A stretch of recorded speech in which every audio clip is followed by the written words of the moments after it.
Aku Safitria, pasien Mandaya dari Pontianak karena komplikasi luka diabetesku yang sudah cukup parah. Aku kira aku tuh luka lecet. Di luka saya itu di sini ada kayak cairan gitu, kayak keiris gitu. Lalu keluaran cairan. Dia warna bening. Jadi saya bawa ke klinik. Rawat inap seminggu, kondisi juga masih turun. Dokter minta coba bedah vaskuler.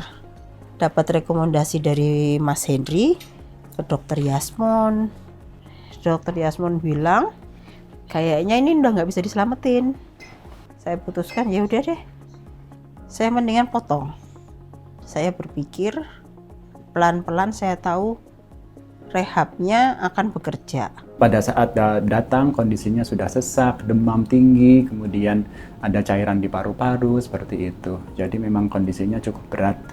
Tindakan pasien yang paling baik adalah menyelamatkan nyawa dari pasien dengan menghilangkan fokus infeksi. Jadi di tungkai ini harus diamputasi atau dipotong untuk menyelamatkan nyawa dari pasien. Pasien ini tidak harus diamputasi sampai pangkal paha ya, seminimal mungkin diamputasi, yaitu pada pasien ini di bawah lutut dipotongnya, dan untuk yang di atas lutut kita maksimalkan pembuluh darah yang tadi nyempit ya dilebarkan, kalau perlu dipasang stent pada pasien ini.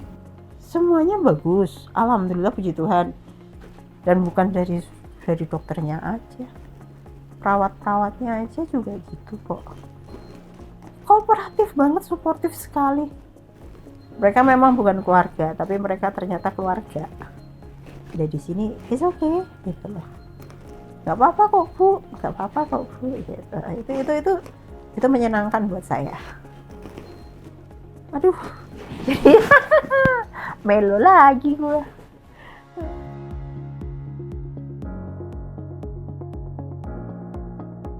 Aku Safitria, pasien Mandaya dari Pontianak karena komplikasi luka diabetesku yang sudah cukup parah. Awalnya itu aku nggak tahu mas, aku punya luka itu. Aku kira aku tuh luka lecet. Jadi di luka saya itu di sini ada kayak cairan gitu, kayak keiris gitu. Lalu keluaran cairan.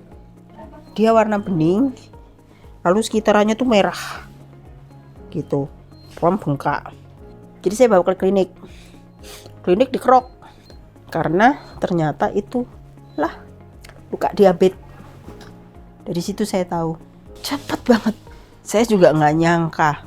Dan waktu itu dokter bedah Pontianak bilang, kita lihat kalau seandainya memang masih ada saluran yang terselamatkan, mungkin bisa diselamatkan, tapi kalau enggak ya udah ya.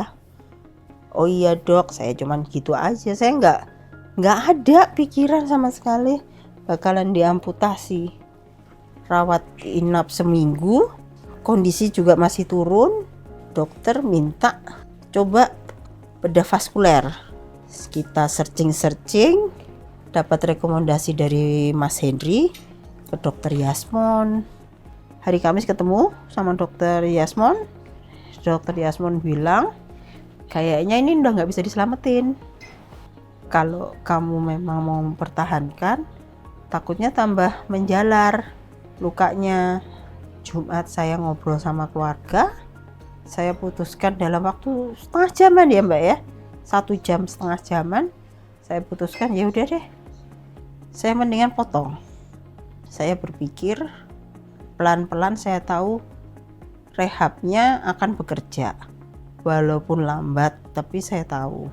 Nah yang bikin berat yaitu hilang sedikitnya itu.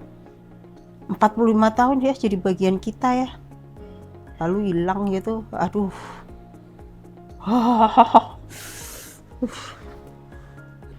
Hari Sabtu amputasi, hari Sabtu berikutnya saya di bedah vaskulernya 4 titik saya pembuluh saya yang dibuka itu 4. Pada saat datang kondisinya sudah sesak, demam tinggi, kemudian ada cairan di paru-paru seperti itu. Jadi memang kondisinya cukup berat. Tindakan pasien yang paling baik adalah menyelamatkan nyawa dari pasien kan dengan menghilangkan fokus infeksi. Nah, fokus infeksinya ini kebetulan ada di kaki gitu. Jadi di tungkai ini harus diamputasi atau dipotong untuk menyelamatkan nyawa dari pasien. Untuk kondisi pembuluh darahnya di bawah lutut itu memang sudah tidak bisa diselamatkan gitu, dan ditambah dengan adanya infeksi. Dan untuk yang di atas lutut memang sudah ada penyempitan banyak sekali dari pangkal paha sampai di lutut, itu banyak sekali penyempitan sumbatan pembuluh darah. Jadi pasien ini tidak harus diamputasi sampai pangkal paha ya, seminimal mungkin diamputasi yaitu pada pasien ini di bawah lutut dipotongnya. Dan untuk yang di atas lutut kita maksimalkan pembuluh darah yang tadi nyempit ya dilebarkan, kalau perlu dipasang stent pada pasien ini. Jadi untuk menjamin pasokan darah ke luka operasi itu baik. Saat ini sudah jauh membaik, jadi gula darah sudah terkontrol, demam sudah tidak ada sama sekali, kemudian cairan di paru-paru sudah jauh berkurang, sesak tidak ada gitu. Jadi memang perbaikannya signifikan. Semuanya bagus, alhamdulillah, puji Tuhan. Support juga untuk kita untuk menjadi lebih sehat ya. Bikin saya merasa bahwa saya punya kekuatan ekstra dari support mereka. Dan bukan dari dokternya aja, perawat-perawatnya aja juga gitu kok. Kooperatif banget, suportif sekali. Mereka memang bukan keluarga, tapi mereka ternyata keluarga. Udah di sini, it's okay, gitu loh. Gak apa-apa kok Bu, gak apa-apa kok Bu. Gitu. Itu menyenangkan buat saya. Aduh, jadi melo lagi gue.